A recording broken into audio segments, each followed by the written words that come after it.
Hello, I'm Jennifer Powell with Take a Look.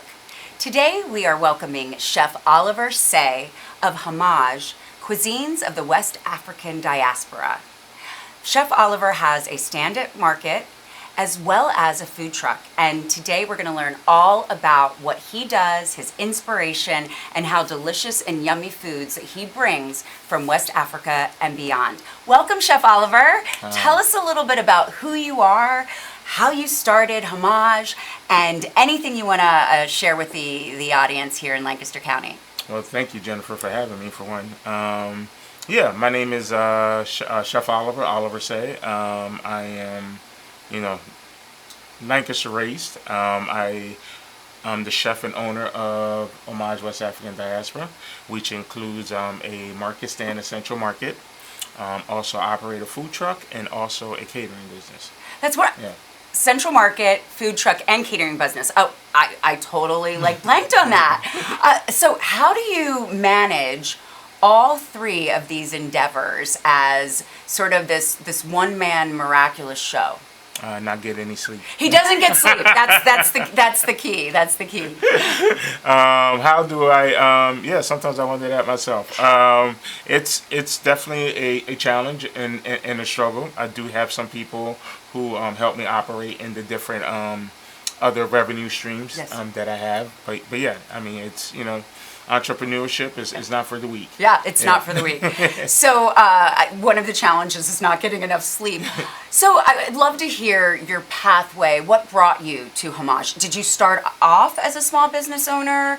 Did you sort of evolve into this? You said you were raised in Lancaster but not born. So would love to hear a little bit about how your own personal story has influenced the foods that you bring. But would love to hear a little bit about the pathway to Homage.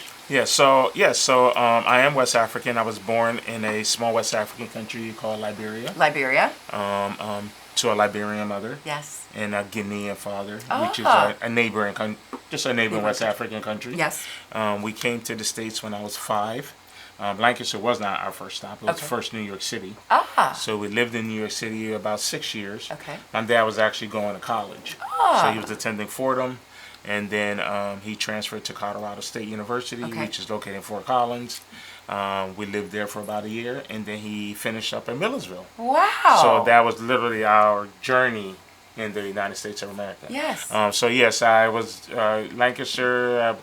I was 10. Yeah.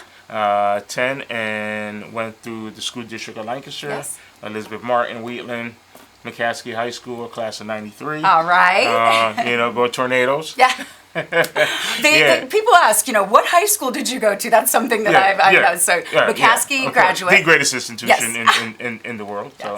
Yes. So that was my journey. My senior year in high school, I ended up going to Votech. At least that's what they called it back then. I think they call it CTC now. Okay. And I took culinary. And I only took culinary because that's all I knew. I didn't really know masonry or carpentry or anything like that. So I wasn't even thinking anything further as a career, just find something. And then the instructor just blew my mind. So that was one of my first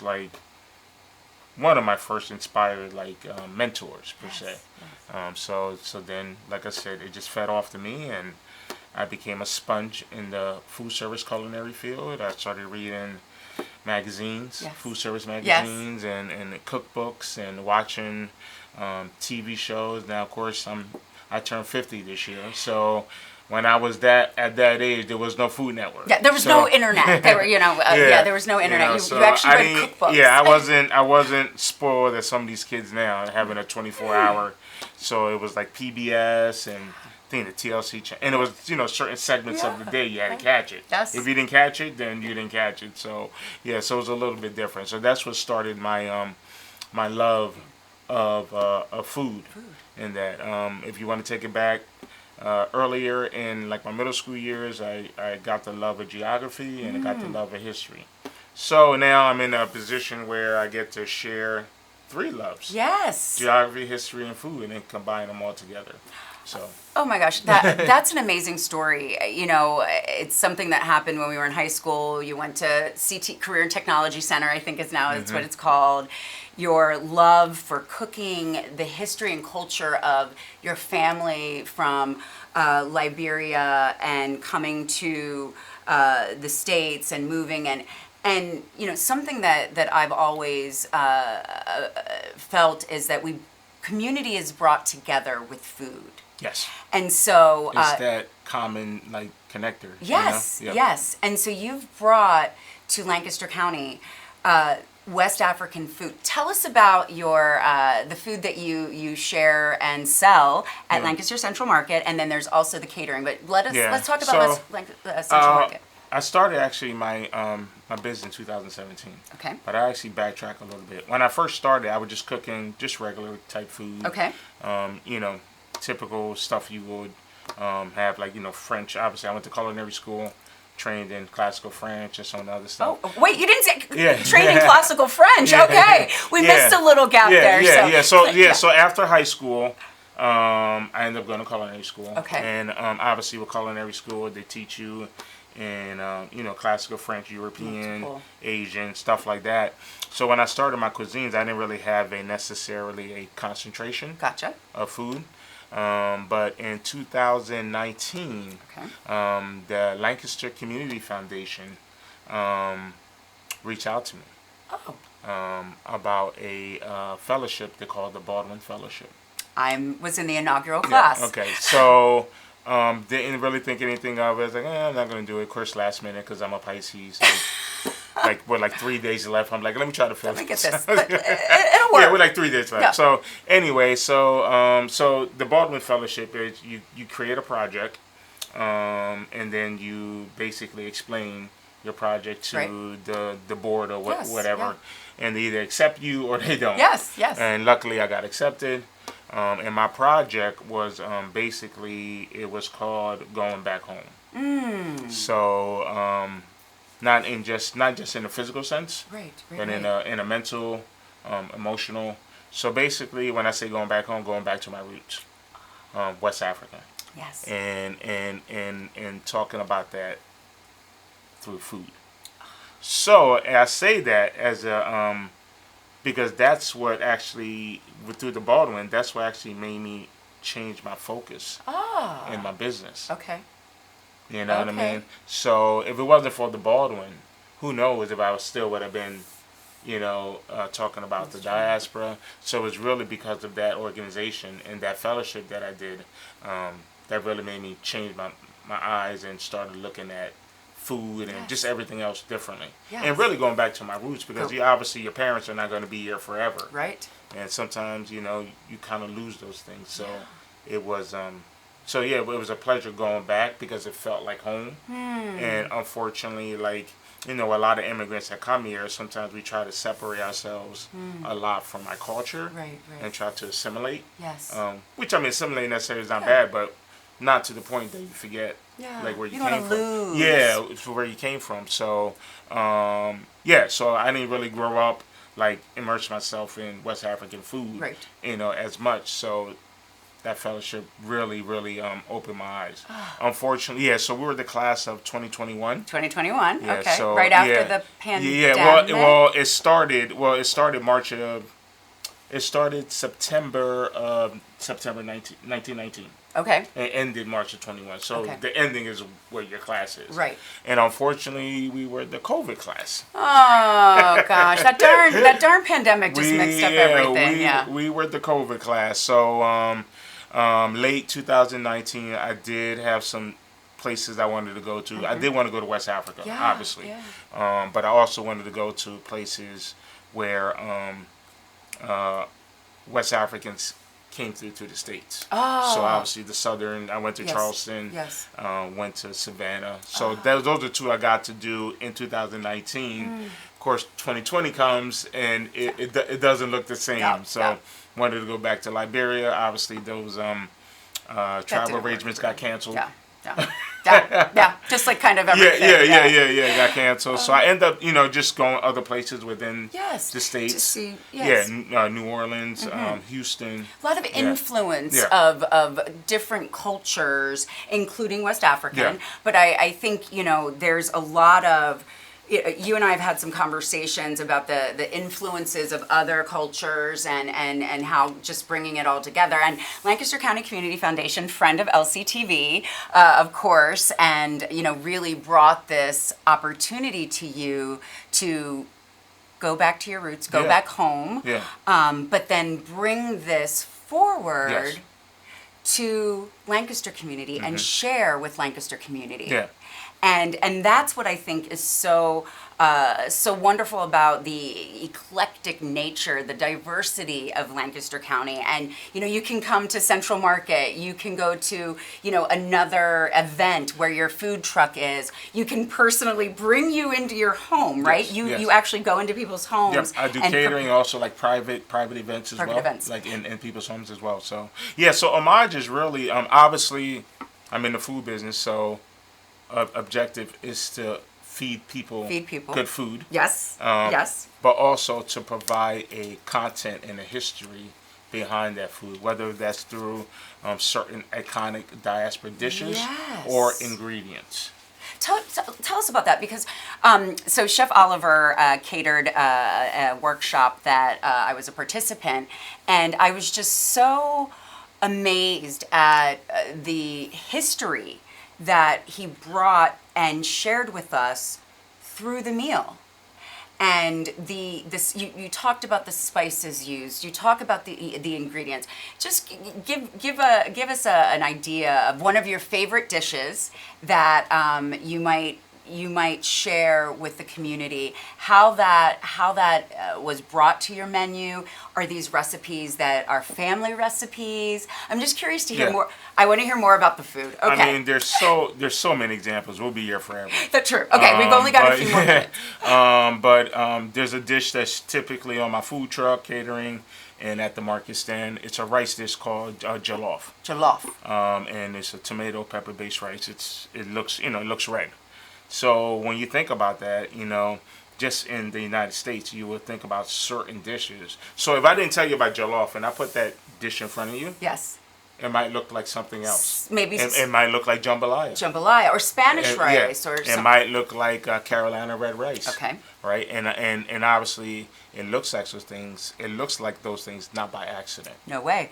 The influence from West Africa that came to United States and went to these cities that you visited through the Community Foundation to see, smell, experience, but the influence is African. Yeah, and that's what. And once again, that's that education part, because a lot of folks think they're not versed in West African food, but you've been eating it your whole life. You've probably had it before, yeah. You've been eating it your whole life, whether it's that through Southern food, Caribbean food, Central South American food. Yes. You've been eating it your whole life, but just through lack of knowledge, through lack of education, you don't know. Diaspora. It's not just Africa. Yeah, because it's the West African Foundation that help influence those different regions and cultures. I love it. So, the jollof rice. Jollof, yep. What other dish is common that we'll see if we take a trip? I mean, when you go down to New Orleans and you have this sweetened confection with powdered sugar, what's that called? Beignet. Beignet. Beignet. Sorry, my French. I was not culinary trained in French cuisine. Beignet. When you go to the west coast of Africa, it's literally a similar like donuts.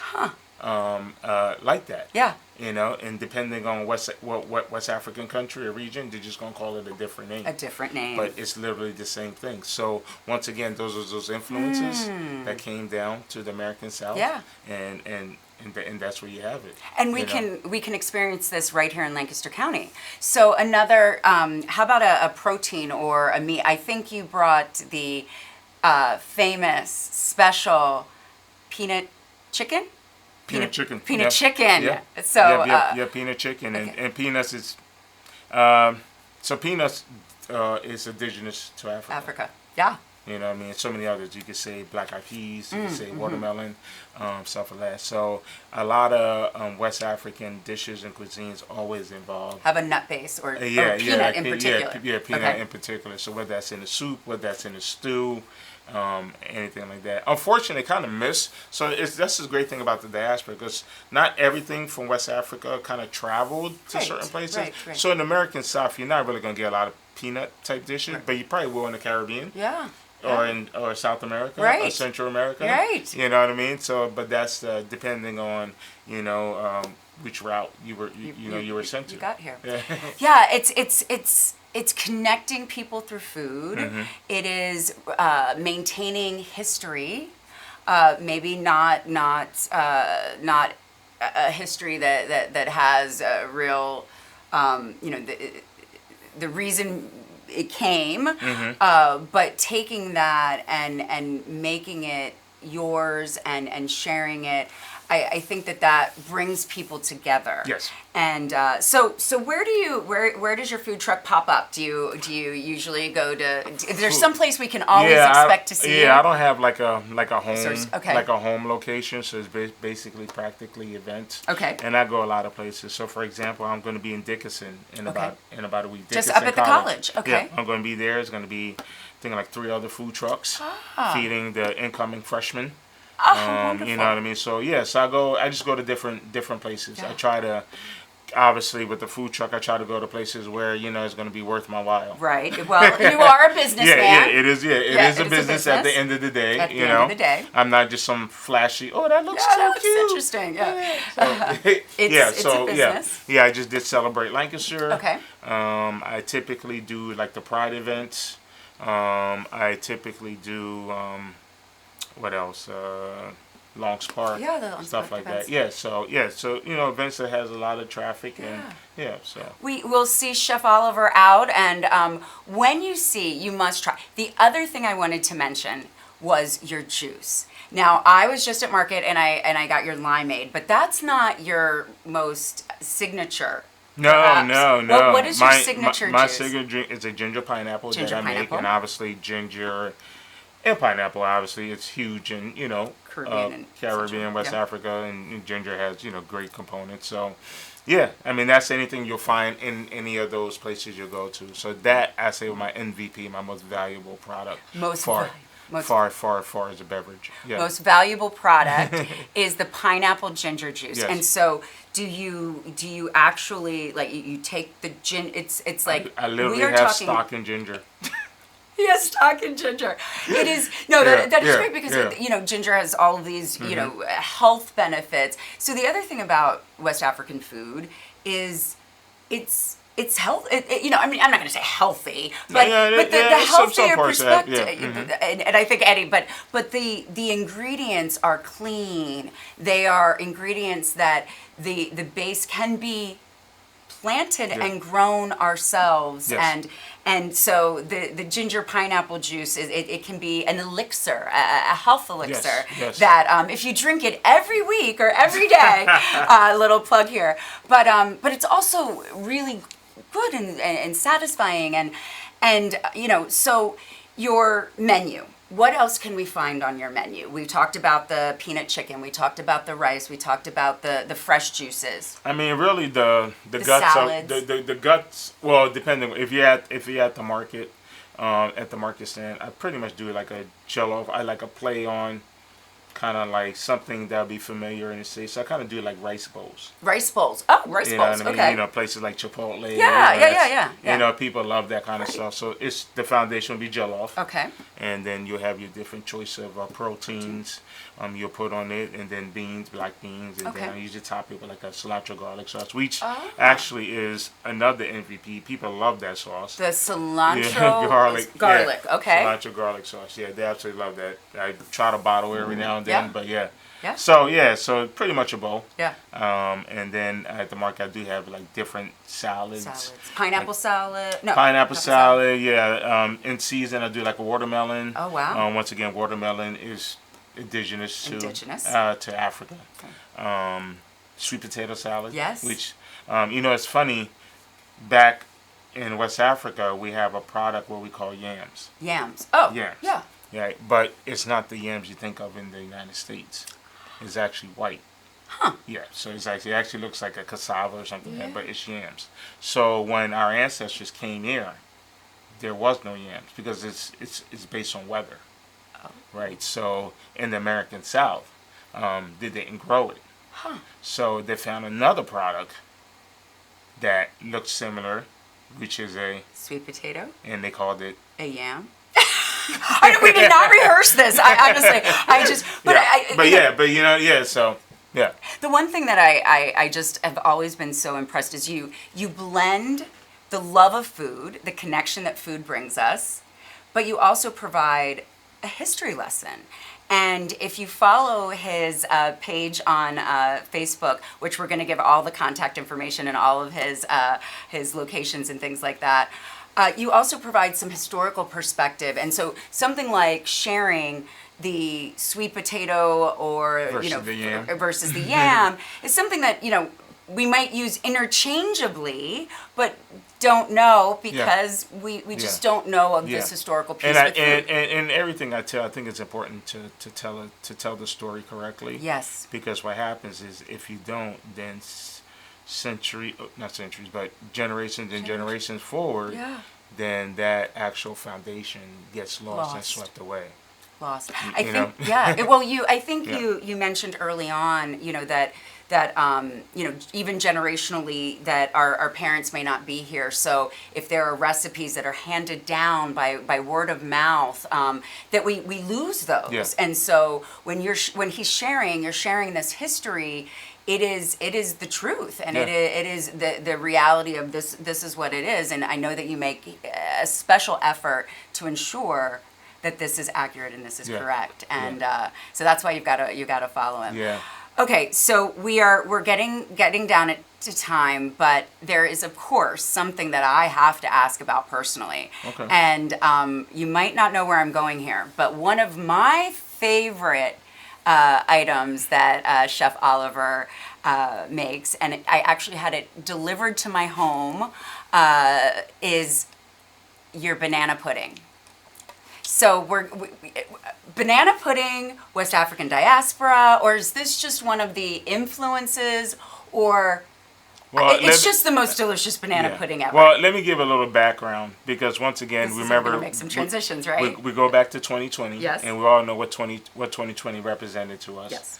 At that time, I did not have a food truck. All I did was I had a catering. Okay. And I did some food retail in different markets where I carried some products. Okay. So 2020 presented a hardship early because it was the Governor Wolf that was the governor at the time. And he had presented like you couldn't have large. Yep. The whole world shut down. Yeah, you couldn't have like any gathering, whatever. Yeah. So that shut down a lot of I had weddings that year. Oh, it impacted everyone. Yeah, so, I mean, we have restaurants that still haven't opened as a result. So my year was looking different. So I actually came up with an idea of how to not lose income. Great. So I actually started a weekly menu. Actually, the week later, I said, this one I'm going to be starting next week, a weekly menu, and it's going to be a pickup or a delivery service. Right, yeah. And it has some entrees, some beverages, some desserts. Yeah. And people would literally like go on social media. Yeah. And either like call me or inbox me for these meals, and that's how that started. And that actually at that time, that actually was the greatest year of my business. That's amazing. Well, Chef, I just love this. We literally, Chef and I could talk for hours. I hope we've made you hungry because I know for sure that I am hungry. Yeah. And you can see Chef Oliver every Tuesday, Friday, and Saturday at Central Market. You can also follow his food truck around to different events in Lancaster County and beyond. But even invite Chef Oliver to come into your home and prepare a meal. I'm Jennifer Powell. It's been a pleasure to have you, Chef Oliver. This is Take a Look. Have a wonderful day.